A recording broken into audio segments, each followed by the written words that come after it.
Thank you, everyone, and welcome.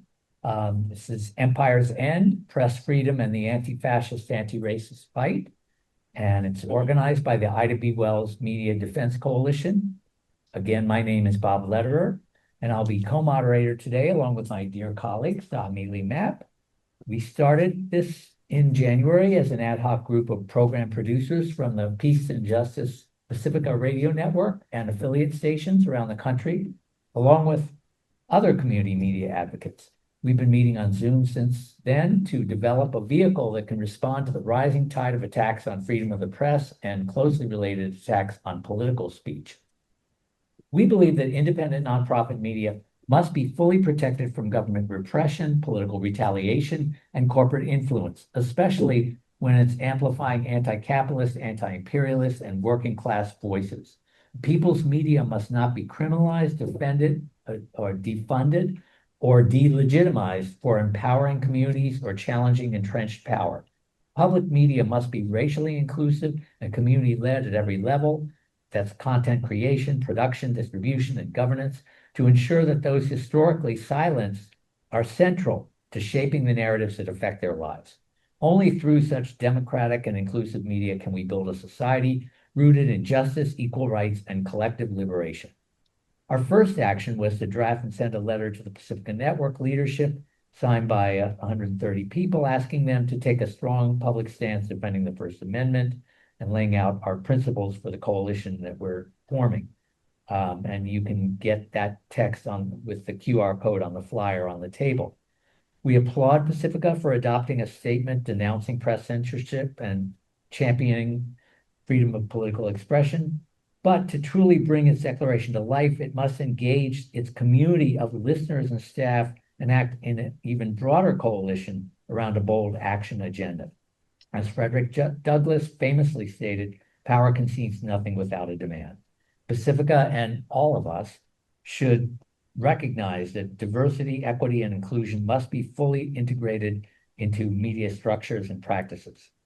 Later this summer, we're going to host an online and in-person national Zoom forum to share the history of people's media and shape its role in defending the First Amendment and press freedom. Invited speakers include Chris Hedges, Mumia Abu-Jamal, and a representative of the Palestinian Journalists Association, among others. Please sign up for our low-traffic e-list to get details on this and our other activities and meetings. And just a little about myself. I'm a journalist and activist who's been fighting racism, imperialism, and patriarchy for over 40 years, including a lot of work to end repression and to free political prisoners like Mumia Abu-Jamal, from whom you'll hear shortly. And I've also been a producer at Pacifica Radio's WBAI station in New York for 35 years, and I'm currently, along with Tahamili, a member of the Out FM collective, producing a weekly progressive intersectional LGBTQIA TS plus show archived at outfm.org, and there's flyers on the table. I've also served on our local station board and Pacifica National Board. So the goal of today's workshop, along with our affinity group tomorrow, which is at 8 p.m., room to be announced, is to begin educating progressives and seek your ideas, participation in building a broad national coalition to fight attacks from whatever source on freedom of the press and political speech. And as part of that, we seek to build a rapid response network, which we'll talk more about later.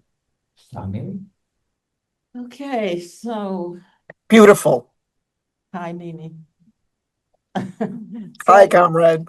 Heard we are comrades from Out FM. My name is Stahamili Mapp, and Stahamili is Kiswahili for patience. So I hope to be able to do some of that today. I am a co-producer with these gentlemen, these brothers at Out FM, and you heard Bob say, well, give all of our bona fides around what Out FM does. Today, we're presenting a diversity of voices from the world of journalism who can address some of the issues we've talked about at various vantage points. We're not looking simply at the world we come from, which is community radio. So WBAI, part of Pacifica, is non-commercial, community-supported community radio.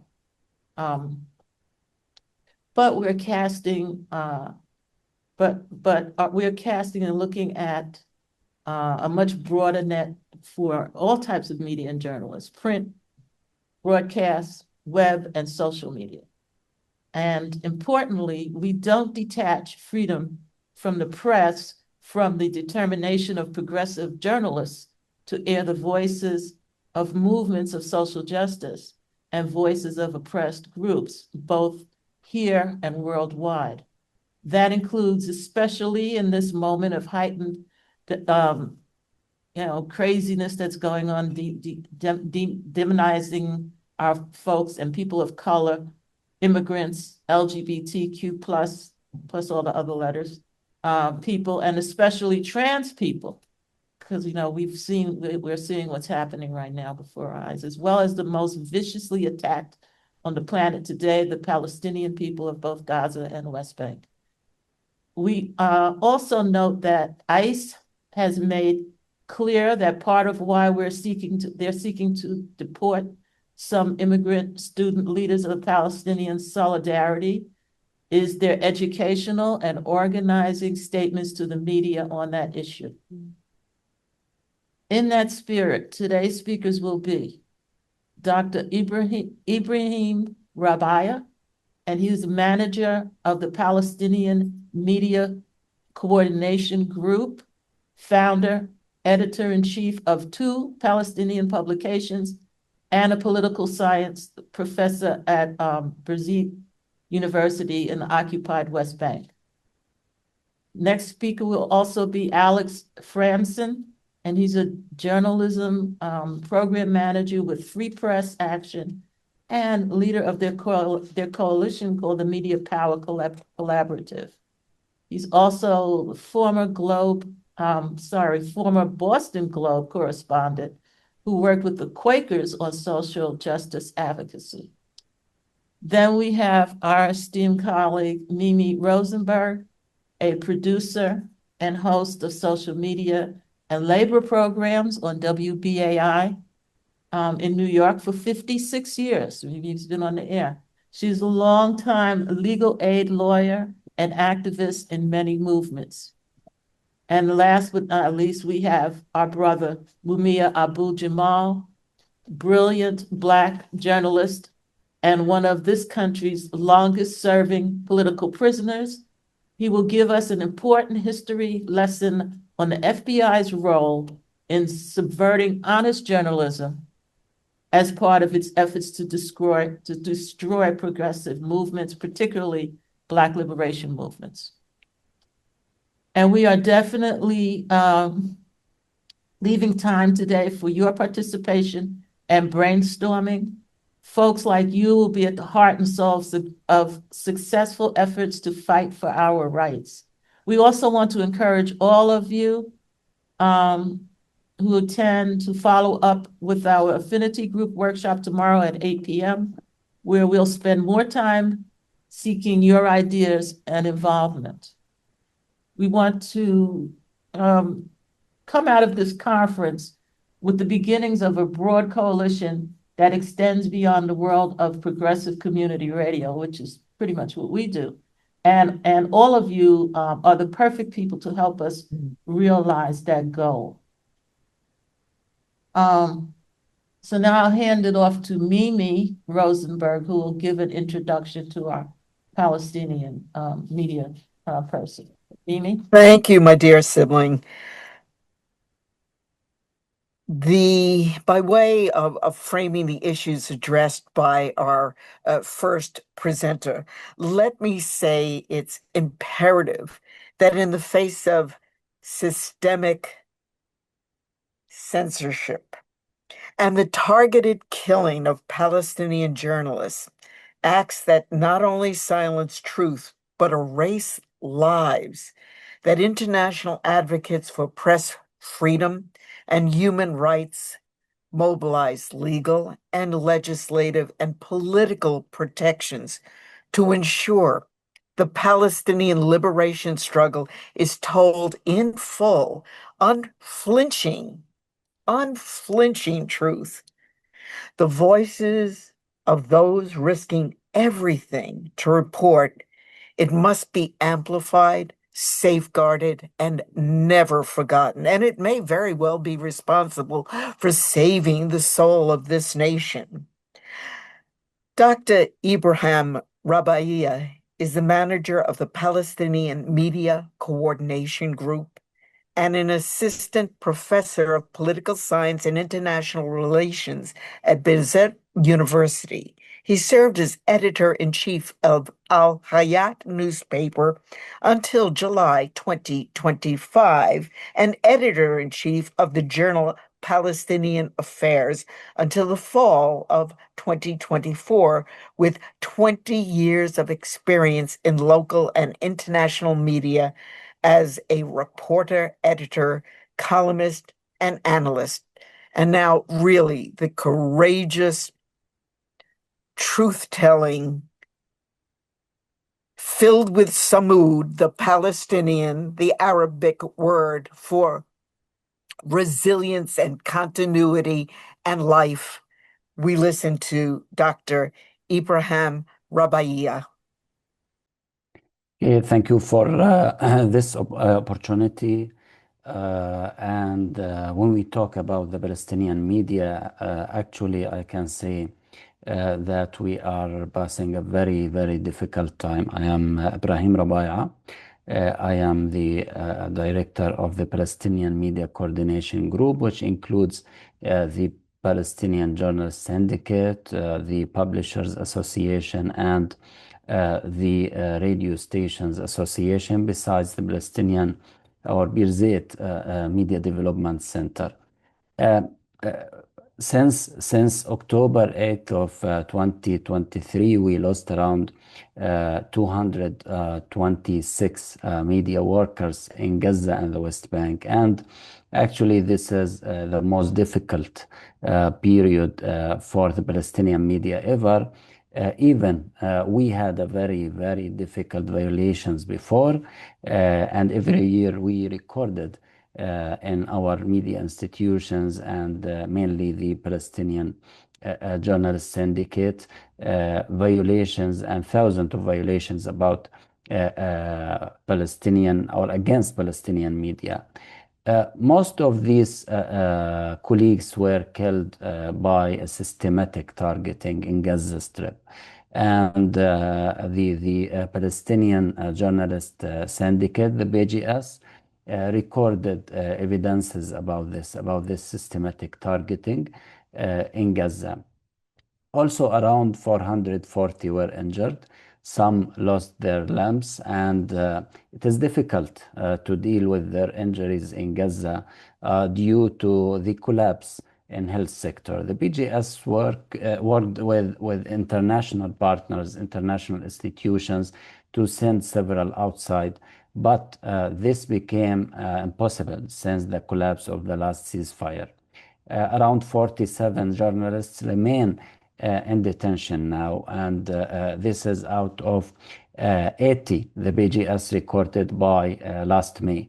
Most are under administrative detention with no charge. And when we talk about this component mainly, this is where the censorship, where is the restrictions on media. Most of these colleagues are from the West Bank, and most were arrested due to their media work, their maybe media products, and also their activities on social media platforms.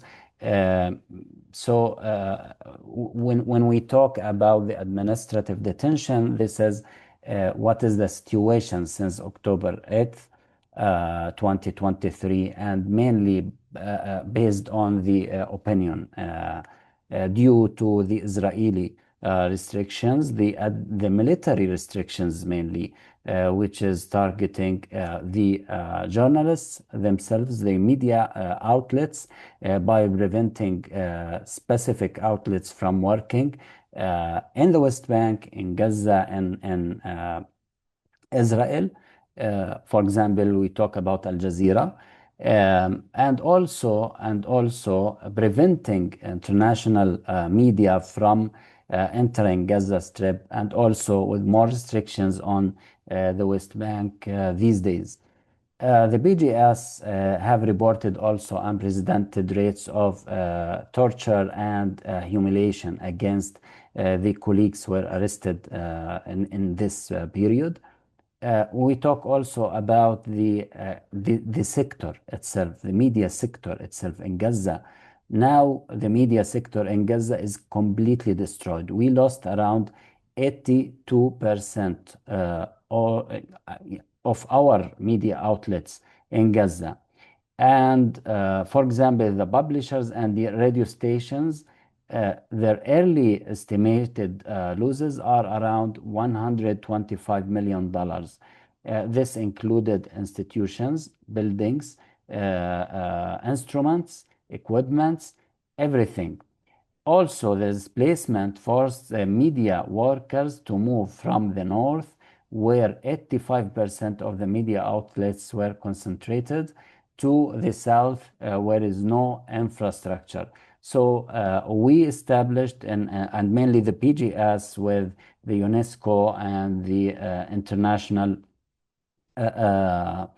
Federation, the IFJ, they established the Solidarity Centers. It is a place where is the basic needs of journalists available to work there. These places even are not safe because there is monitors, censorship for the media production which comes from Gaza and even from the West Bank. Also, the PGS worked on supporting the journalists themselves. We are talking about around 4,000 members supported by personal needs. This is their priorities, including tents, including food, and what they need in this very difficult situation. Also, we are talking about the situation in the West Bank. The situation in the West Bank is more complicated because we have two kinds of censorship. The first is the military by the Israeli forces, by the Israeli military institutions. And this is dynamic, they change everything, and they bought some legal framework which can be translated or clarified in several ways. So they have this kind of wide legal framework to use it as they want. So there is no clear restrictions for the Palestinian journalist. The second is the informal censorship, which comes from the settlers and their institutions, their platforms, and the hate speech comes against journalists in name mainly. And we recorded in the Palestinian media institutions several cases by attacking and targeting Palestinian journalists. In the recent was attacking Assam Rimawi. Assam Rimawi is one of the prominent photographers here in Palestine, and he was covering settlers' attack against one of the villages around Ramallah, and they know him because they shared his photo, and there is a hate speech against him. So when they saw him, they targeted him and they broke his head. He was in the ICU in the hospital for a week.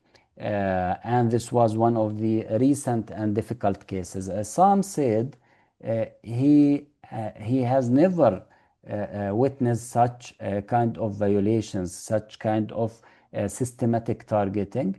He's covering the situation in the West Bank for the last 20 years at least, but he's saying there is kind of escalation and unprecedented escalation against Palestinian journalists in the West Bank. This is not the only case and not the only situation. There was a targeting for journalists in several areas in the West Bank, such as Jenin and Tulkarem, and different occasions, because there is Israeli operation against Jenin since last January, and there was systematic targeting for specific journalists there, preventing journalists from entering specific areas such as Jenin camp, Tulkarem camp, Nur Shams camp, and also arresting journalists there in the field for hours or days. Also, we are talking about, as I said, Al Jazeera before, preventing the journalists there in Al Jazeera from working in the field, not only the media outlet itself, also the workers. But as I said, now we are talking about the AI era. So there is a systematic, maybe kind of censorship for the Palestinian journalists and the content by AI.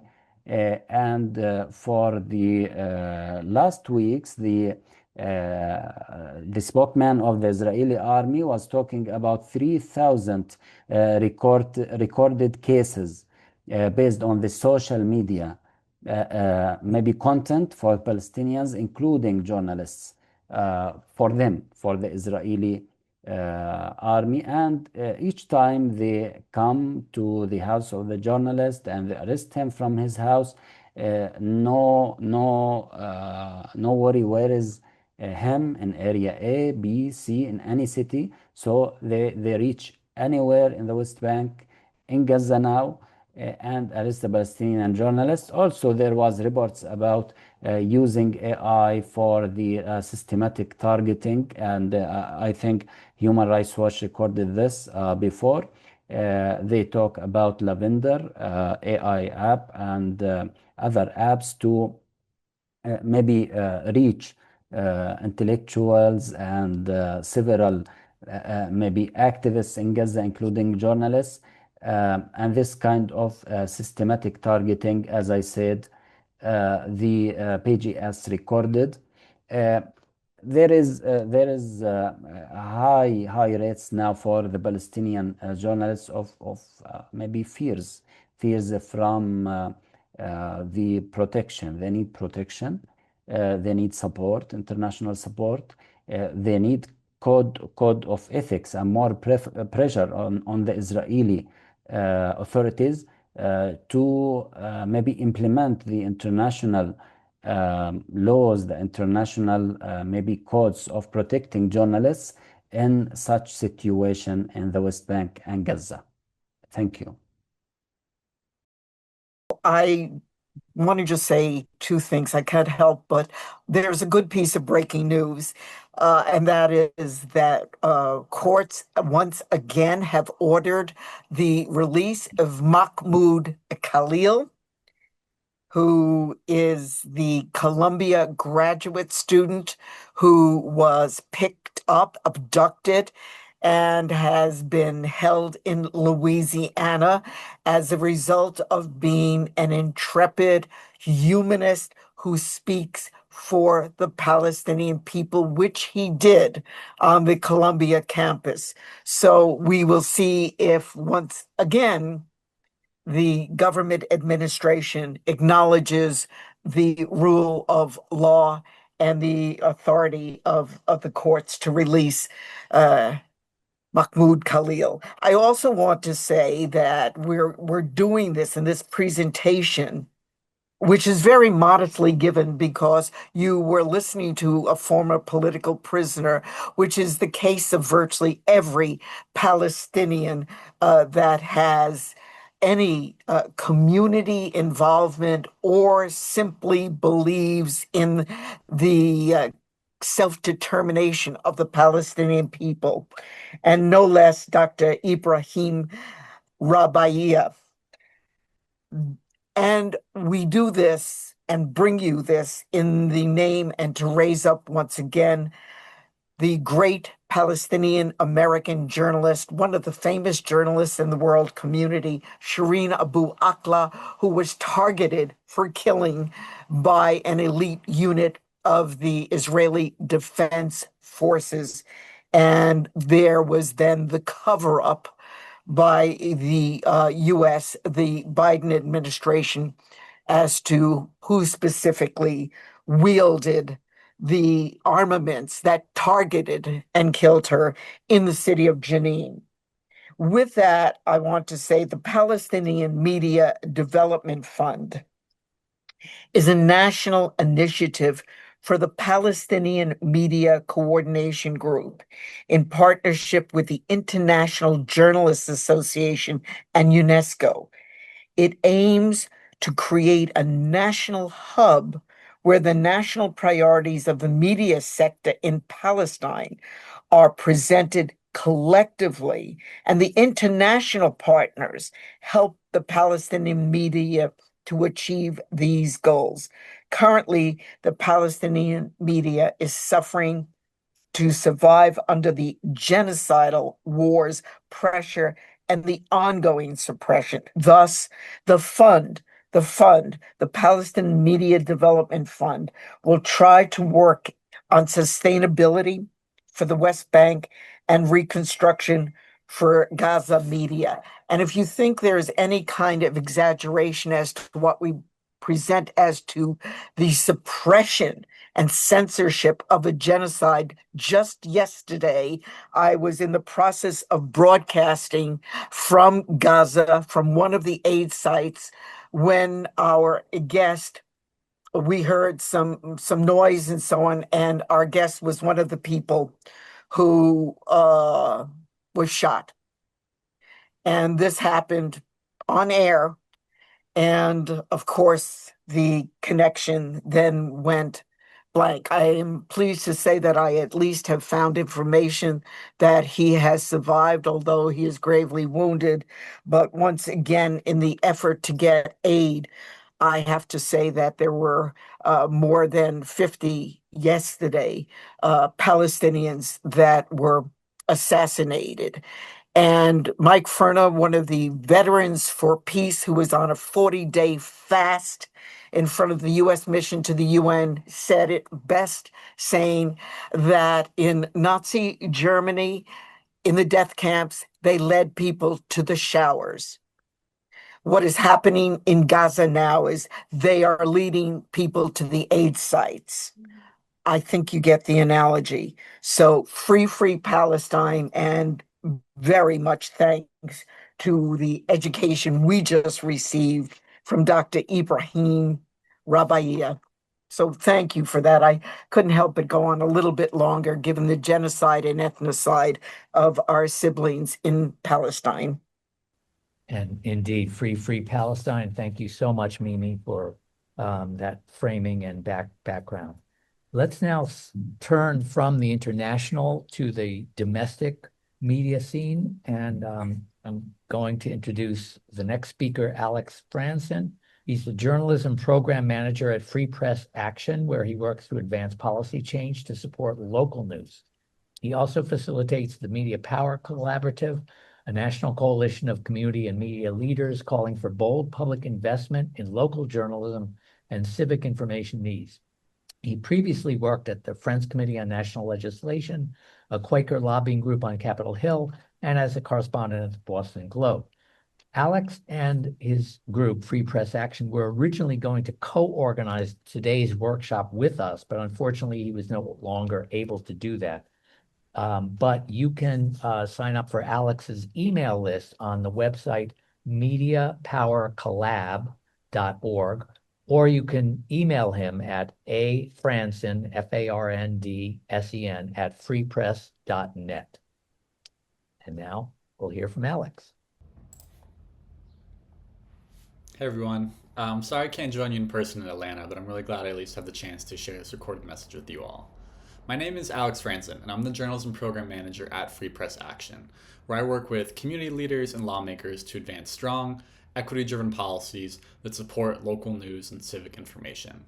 I also help lead a national coalition called the Media Power Collaborative, a network of more than 250 media leaders, journalists, and community leaders who are working hand in hand to shape a policy agenda for journalism that puts people and communities first. And today, I really want to share one big idea with you. If you care about justice, democracy, or equity, you have a stake in the future of local journalism. Now, here's why I say that. At Free Press Action, our work really starts from one central truth. Local news is a true public good. Like clean water, safe roads, and good schools, it benefits everyone, and when it disappears, the harm ripples out across entire communities. I don't need to tell you all this, but right now we're in the midst of a full-blown local news crisis. The collapse of advertising, the rise of platforms, waves of corporate consolidation have totally gutted newsrooms, while the community-rooted independent outlets that are closest to their communities are often left on the outside looking in, barely getting enough money to survive on a day-to-day basis. This is not just a media story. It is a democracy story, because we know that when communities lose trust in local news, voter turnout drops, civic engagement drops, corruption rises, people become more isolated, and misinformation rushes in to fill the voids that have emerged. These really are structural problems, and they call for structural solutions. Now, totally fair question. Why should you, as someone in this room who cares about climate, about housing, racial justice, education, whatever your issue might be, why should you care about local news policy? I would offer this, because none of our work exists in a vacuum. Every movement relies on people being able to stay informed, connected, and civically engaged. If no one is covering your community, if people can't access local information in a language they speak, or if misinformation is filling the voids that have emerged, your issue loses visibility and your community loses power. We know that strong local media isn't just a nice to have thing. It's really essential core infrastructure for every justice movement that's represented here. Now, the good news here is that amid all the federal chaos, more and more state lawmakers are taking interest in supporting local news.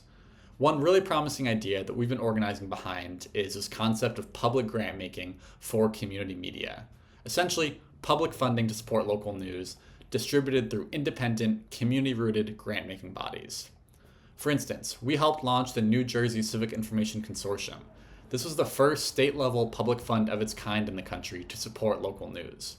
And in just a few short years, it's already helped immensely in expanding coverage in underserved communities, training local journalists, and funding community-led storytelling. With the success in New Jersey, we're seeing more and more states take a real interest in this idea of public investment in local news. But, like many other issues, we should be clear. There are powerful forces that are working to move us in the opposite direction in these political debates. At the federal level, the current administration has launched a tax on public media. It's threatened funding for NPR and PBS, which is often a lifeline for communities who have otherwise had their newspapers wiped out, and overall signaled support for policies that would funnel more money towards the corporate media giants at the expense of nonprofit, community-rooted outlets we know we need more of. This is not just a funding fight that we find ourselves in. It's a fight over who gets to shape the public conversation, whose voices are heard, and whose voices are erased. We cannot afford to sit this one out. Because really, here's the bottom line. We know that we need a media system in this moment that is built around the needs of our communities, not the needs of corporate giants. But community members are being sidelined in too many policy debates right now, while lobbyists and corporate influences are playing a leading role. As long as that's true, these conversations about the future of our local media system, these these changes that we're desperately working towards, will forever remain out of reach. That's why we need you, advocates, organizers, leaders in every issue area, to get active in this fight. Show up to public hearings, partner with local media in your community, help tell the story of why trustworthy local journalism matters to your work and to the people that you're serving. If you want a place to plug into this fight, that's really what we're trying to provide at Free Press. With our national coalition, the Media Power Collaborative, we're building a movement to rebalance our media system and restore power to communities. To win this fight, we need more voices at the table, plain and simple. We're doing our best to build alliances between media leaders and community leaders, and we're building the power we need to impact policy debates for the better. But we need your help. I really hope that you'll check out what we're up to and that you'll sign up for our email list at mediapowercollab.org. Again, that's mediapowercollab.org. And I'll leave you with this for now, since I think I'm at my 5 minutes. I know local news policy is not going to be the number one issue for many folks in this room, but I really encourage you to think of it as your second or the third issue, because we know the local news shapes every aspect of our ability to create change and connect with one another.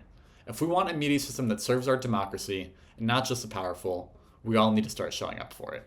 Thank you so much.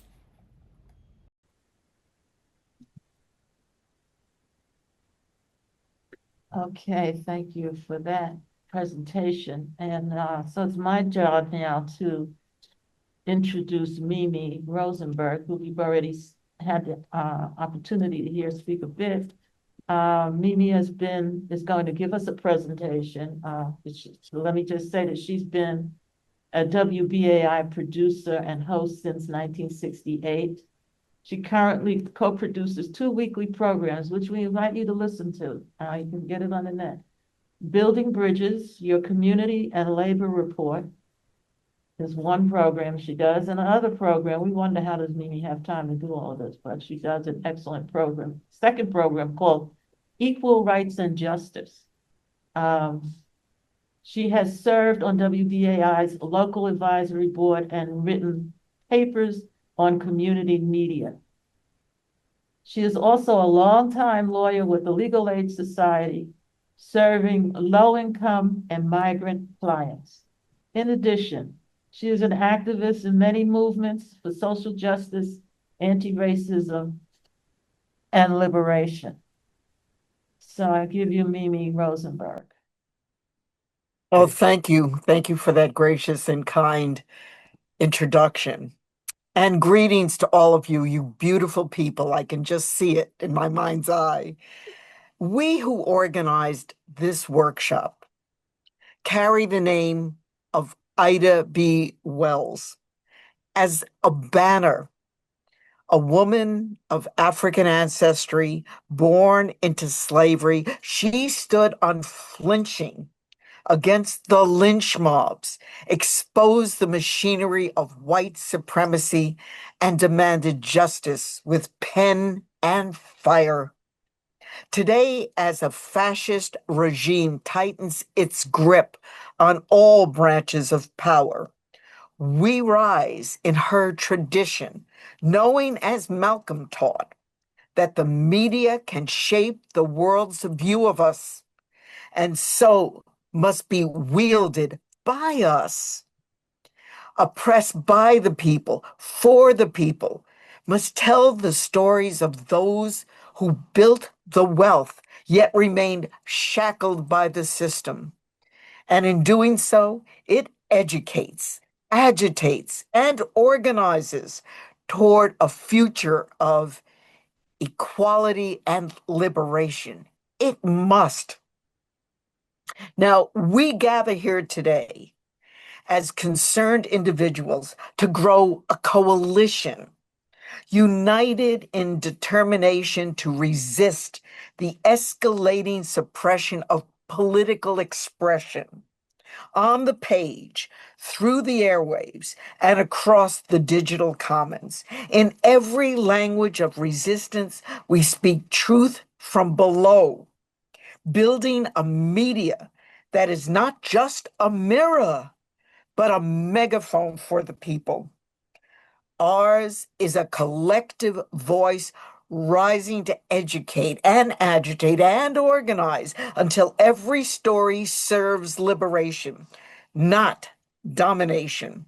We defend political speech that uplifts weapons for justice, not shields for oppression. With blood, sweat, and tears, we the people have fought to uncover the truth of America's past, from indigenous genocide and slavery to those who built careers on the backs of scapegoated immigrants, mischaracterized for power, profit, and gain. That's why independent media matters, to expose the lies, amplify truth from below, and make communication a tool of liberation, not domination. Similarly, the oppression of women, queer, and trans communities is deeply woven into the fabric of this society, and their stories, too often silenced or distorted, must be told by a media that serves the people, because only through truth-telling and through a historic contextual lens from the margins, can the beginning to dismantle the systems that erase us occur. And that's exactly what Trump is trying to do: erase, bury, and turn back. From book bans and curriculum rollbacks to ideological targeting and attempted deportation, firings and expulsions of pro-Palestinian campus activists, we are witnessing a coordinated effort to silence dissent and coerce media into self-censorship.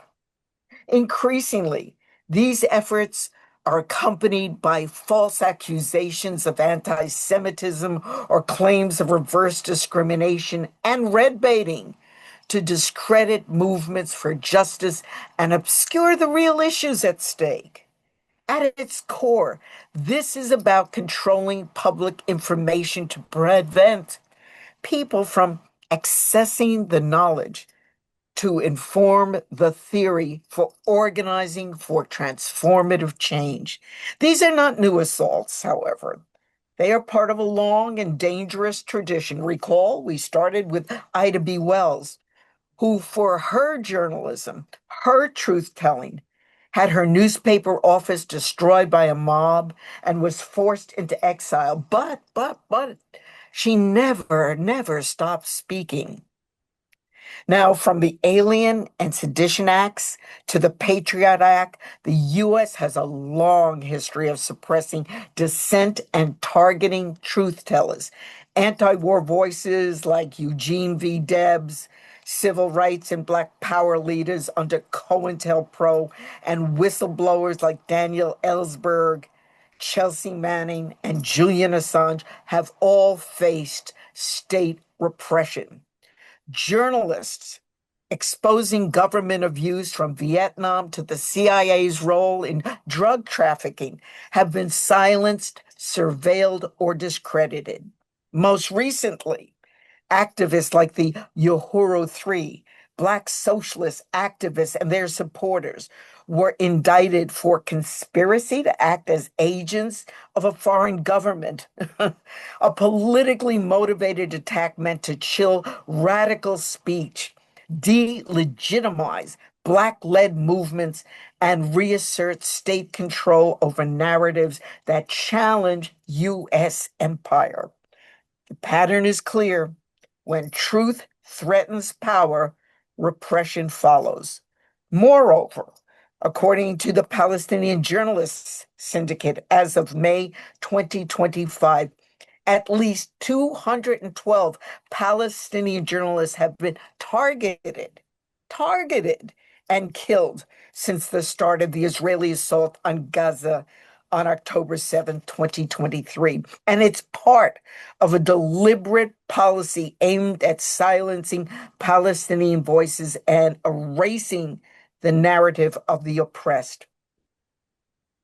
From the Alien and Sedition Acts to McCarthy-era blacklists and the FBI's COINTELPRO, the U.S. government has long suppressed dissent. After 9/11, expanded surveillance chilled political speech, especially among Muslims and anti-war activists. But two presidents in particular stand out for their aggressive campaigns against the media. Richard Nixon and Donald Trump, felon number 47. In the 70s, Nixon saw the press as an enemy. He wiretapped journalists. He kept an enemies list, sound familiar, that included reporters and used the IRS to harass them. He banned critical journalists from the White House and ordered aides to plant smear stories. He even changed the language, referring to the media, instead of the press, to make it sound more sinister.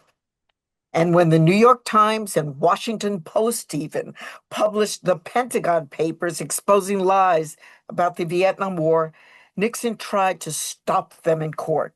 The message was clear: dissent would be punished. Fast forward to Trump and his Project 2025 blueprint for authoritarian rule. designed to consolidate power, dismantle democratic institutions, and replace civil service with political loyalty, echoing the core tenets of fascism, and which actually targets the Pacifica network. He didn't need secret wiretaps. He had Twitter. He used it to attack journalists by name, to spread disinformation, and to rally his base against the press. He called the media the enemy of the people, a phrase with authoritarian roots.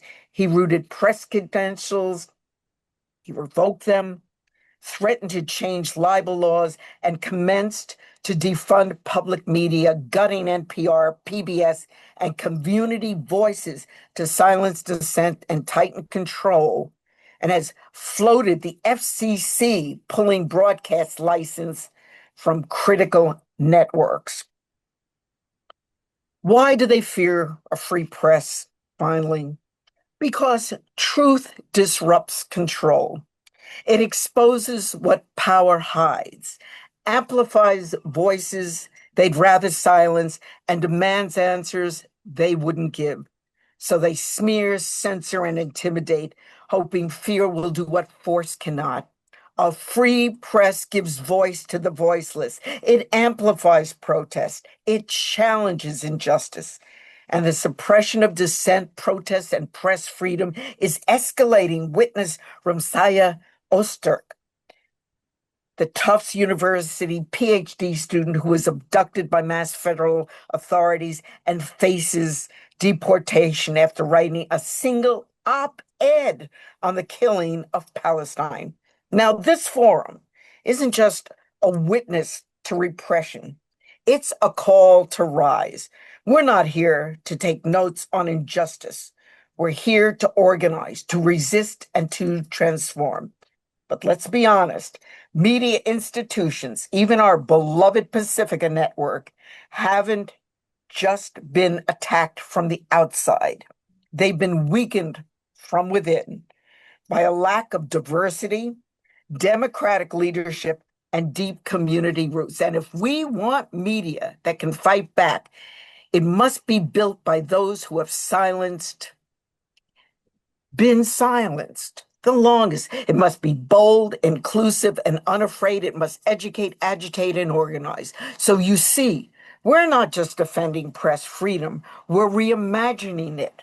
We're building a coalition with two urgent goals: a rapid response network to defend political speech and press freedom under attack, a long-term vision as well for media that's democratic, community-powered, and led by those historically pushed to the margins. Finally, we reject neutrality. Media is a weapon, and we choose to wield it for justice. This is about liberation, not legacy. We're not here to replicate old hierarchies. We're here to build something new, something fierce, something ours. So let's build the media movement we deserve. So please get on board and join us at our next organizing meeting, July 11th, 2025 at 7 p.m. Eastern Standard Time for the media we deserve, towards the end of that beautiful community that Martin Luther King held out as what we strive for. And I thank you for listening and for being at this workshop, because what happens with media happens with every one of the issues that we care about. It is its collective voice. So thank you so much. And I'll leave it to Bob or Stahamili to give you the email address that you can reach out to join us on July 11th. Thank you. Thank you, my dear siblings.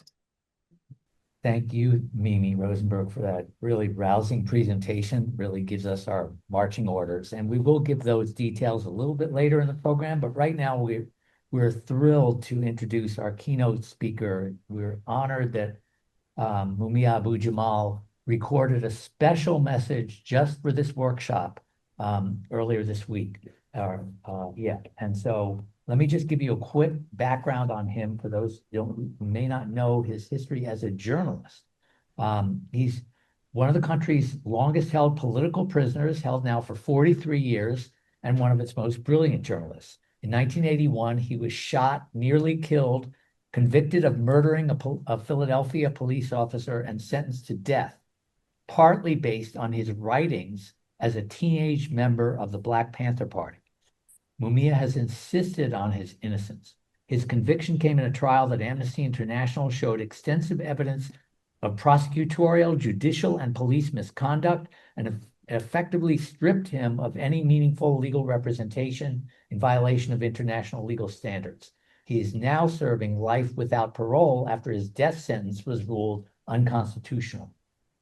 In the late 1970s, Mumia Abu-Jamal worked as a reporter for several Pennsylvania radio stations, including WUHY, now called WHYY, which was the NPR flagship station. And he filed nationally for NPR's All Things Considered and The Morning Report, and won numerous journalism awards. In 1981, he was elected president of the Association of Black Journalists in Philadelphia. For 30 years from his prison cell, Mumia has produced radio and print commentaries on media, criminal justice, and a wide range of global and national issues. He's written or edited 15 books while behind bars, the most recent of which is the co-edited anthology Beneath the Mountain, an Anti-Prison Reader. He is now finishing his PhD at UC Santa Cruz about the renowned theoretician and advocate of anti-colonial revolution, Martinican Dr. Frantz Fanon. Especially relevant to this workshop is that in 1994, NPR signed a contract with him for monthly commentaries on criminal justice, not including his own case. When right-wing Congress members found out and threatened NPR's funding, they caved immediately and canceled his contract. But WBAI and other Pacifica stations picked up the slack and have continually broadcast his commentaries produced by the platform for voices of incarcerated people known as Prison Radio or prisonradio.org, which is co-led by the dedicated Noel Hanrahan, who is also on Mumia's legal team. Later in the 1990s, the Pennsylvania legislature passed a law clearly aimed at Mumia, but applying to all incarcerated people, that's still on the books today, barring journalists from bringing recording equipment into prison visits. That's how powerful Mumia's voice is. You can find more about his life and links to his writings at prisonradio.org.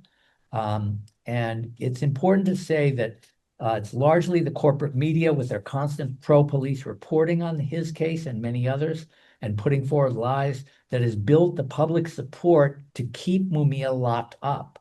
So much so that even liberal prosecutor Larry Krasner, who has ended the wrongful incarceration of other people in Pennsylvania, because of their situation in Philadelphia, where he's the DA, he's continued to fight any efforts to reopen Mumia's case in court. So for more information on the campaign that's now seeking proper health care and nutrition, often denied to him and many others, for the 71-year-old man who has had open heart surgery in 2021, and to contact Governor Josh Shapiro to support executive clemency for Mumia and all elderly Pennsylvania prisoners, visit prisonradio.org. And today on the table, there's a flyer about the amazing phone interview he granted me last fall on LGBTQ issues. And so please pick one of those up. So now we'll hear from Brother Mumia Abu-Jamal. And this is only audio because of prison restrictions, no video. My friends, my brothers, my colleagues, my dear comrades, when we think about journalism, we have to erase as many ideas as we acquire. Why? Because in many ways, unless we've really researched this issue historically, we have false ideas, we have false beliefs, and we have false recollections of what journalism really means in America. I speak historically, of course, and I speak from a history of what the FBI called news friendlies. That was their code speech for journalists who worked for them as opposed to working for their readers and their customers and the public. These were people who wrote in their columns or in their articles rumor and innuendo and slurs and insults against members and supporters of any group that the FBI opposed. For example, the Black Panther Party. In my book, We Want Freedom, A Life in the Party, I write about these news friendlies. But guess what? They were never friendly to the people who were protesting the system of white supremacy and oppression and government snooping and surveillance of freedom movements. In my chapter, COINTELPRO, I write about professors who lost their jobs, teachers who lost their jobs, average workers who learned that the FBI visited their jobs and got them fired. These people were not people committing crimes.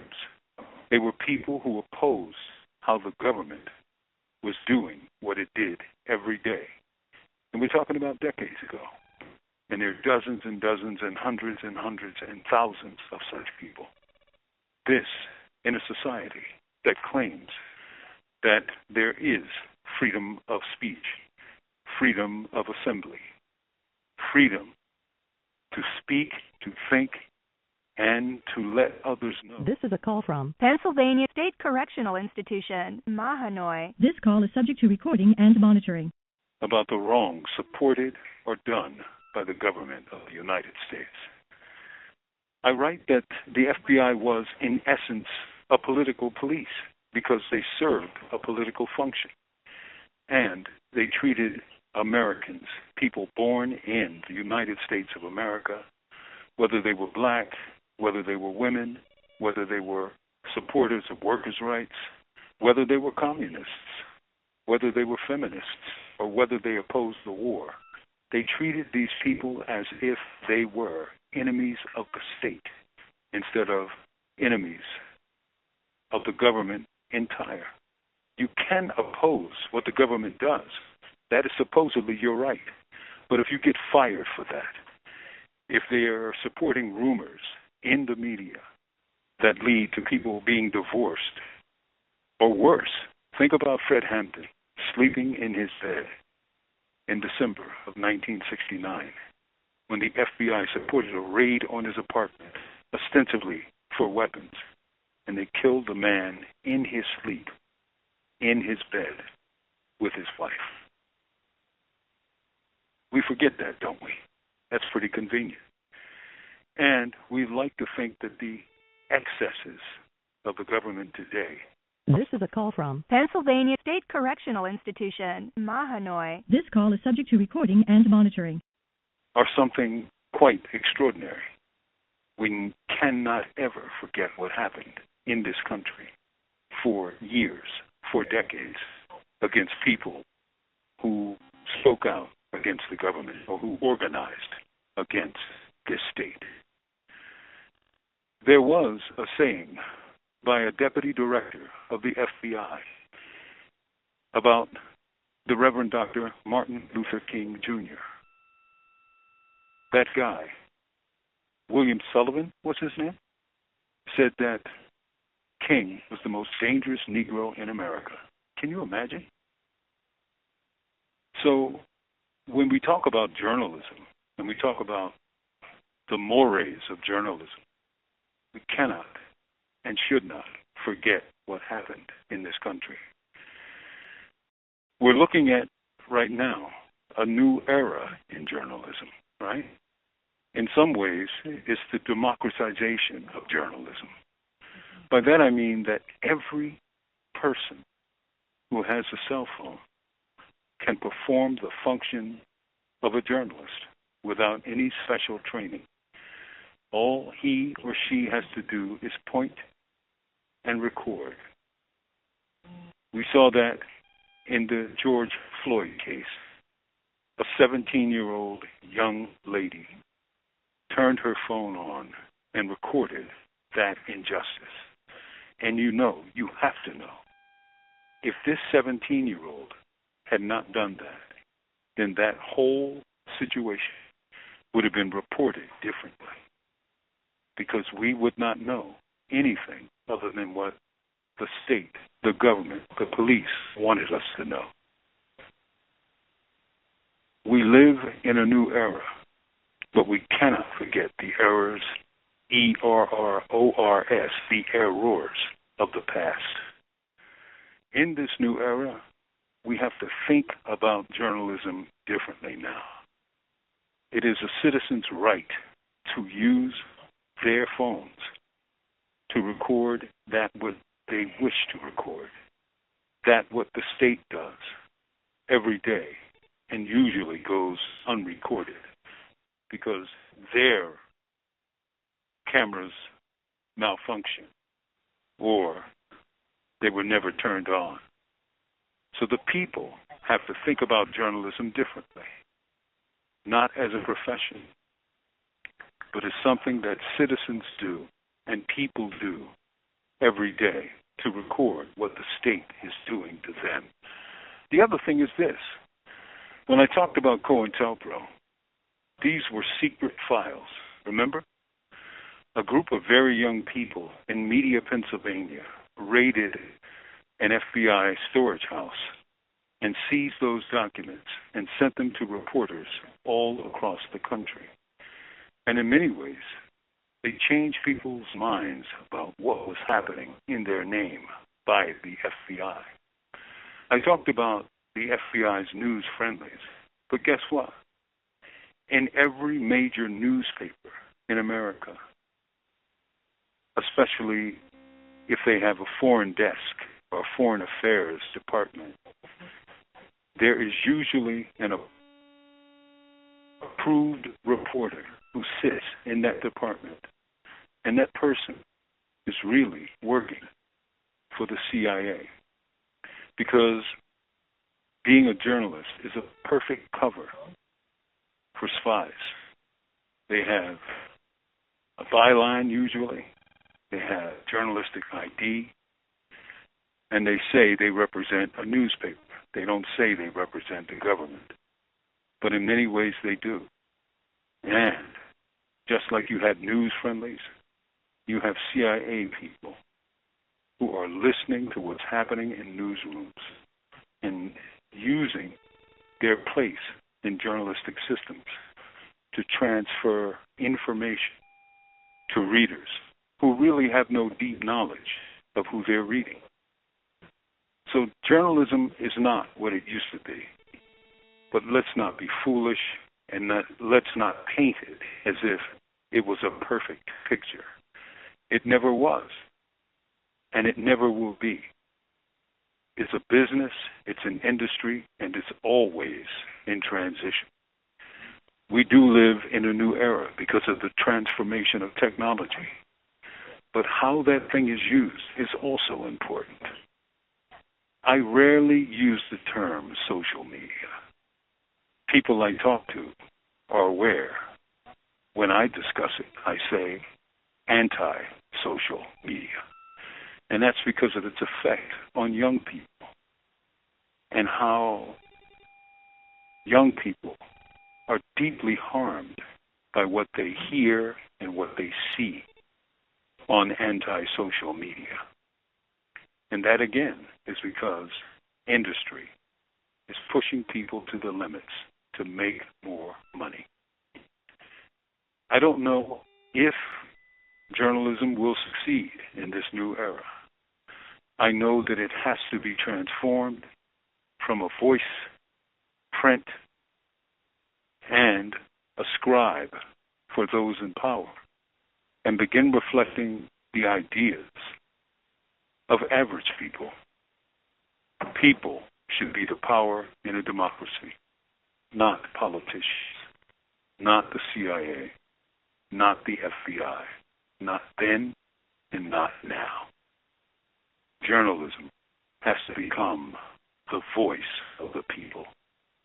If not, it, like all institutions, will fade away. Already, very few young people read newspapers today. Very few Americans read books. It's not popular anymore. That may change, but it will only change if the substance of newspapers and books begins to make sense again to people who read. I thank you for your time. I thank you for your comments. I even thank you for your criticisms. With love, not fear. This is Mumia Abu Jamal. We need to make comments at the end that said free Mumia. It's always so moving to hear his voice, hear his comments. Free Mumia Abu Jamal. Free Mumia. Hopefully we can take inspiration from Mumia's clarion calls and begin the work of building a coalition to fight for freedom, for a free press, and for press freedom against censorship and against restrictions and punishment of those who exercise their right to political speech. We can predict that the onslaught will only intensify in the coming months. We want to ask you to sort through your mental contacts lists of organizations and individuals who might be interested in such a campaign. This should go well beyond the people directly making media or working as reporters. As Mumia said, we all have that capability of doing the reporting. We think everyone concerned with social justice and working to bring it about has an interest in safeguarding our basic rights to a free press and free speech.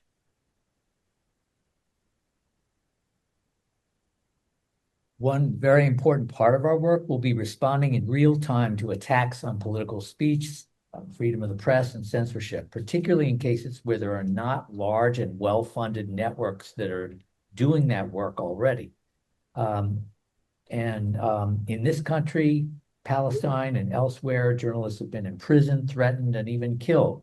And we saw some of those being shot in LA a couple of weeks ago in the uprising there. Newspapers and TV programs have been forcibly toned down, if not censored, in their calls for social justice, including student newspapers and radio stations and prisoner-directed media outlets. The FCC, Federal Communications Commission, is investigating various radio and TV stations with the implicit threat to suspend, revoke, or refuse to renew their broadcast licenses. Immigrants have been issued deportation orders because of their statements to the media. New laws have been pushed through Congress that will make it easier than it already is to bring civil and even criminal charges against individuals and organizations, including media outlets, that are falsely charged with quote unquote aiding terrorism or quote anti-Semitism. We're now in a full-fledged 21st century Red Scare with only different scare words. Many other movements have taught us a variety of tactics for fighting back. Email and phone campaigns, letters to Congress, corporations, the university administrations, seeking media coverage, writing op-ed pieces, and using, as Mumia said, our own self-created media to get the word out. And then, of course, there's always demonstrations and nonviolent direct actions targeting those attacking our rights. For example, the FCC has 15 regional offices around the country. Think about that. We want to be ready to respond when others have not or cannot. Without a doubt, the number of attacks will multiply, and so our fledgling Ida B. Wells Media Defense Coalition will only have the capacity to respond to the extent we have broad community involvement. We invite you to enhance our numbers and help us outreach to bring more forces to this crucial battle for free expression. So now we very much want to hear from you. We've come up with a couple of questions that would be most useful. We want to hear what your comments are. Some of the questions that we had come up with and ask you to respond quickly is on what ideas or how to build a rapid response network So if anyone, just we'll give a couple of seconds for people to think about that, and then, we'll move around the room and ask people to comment.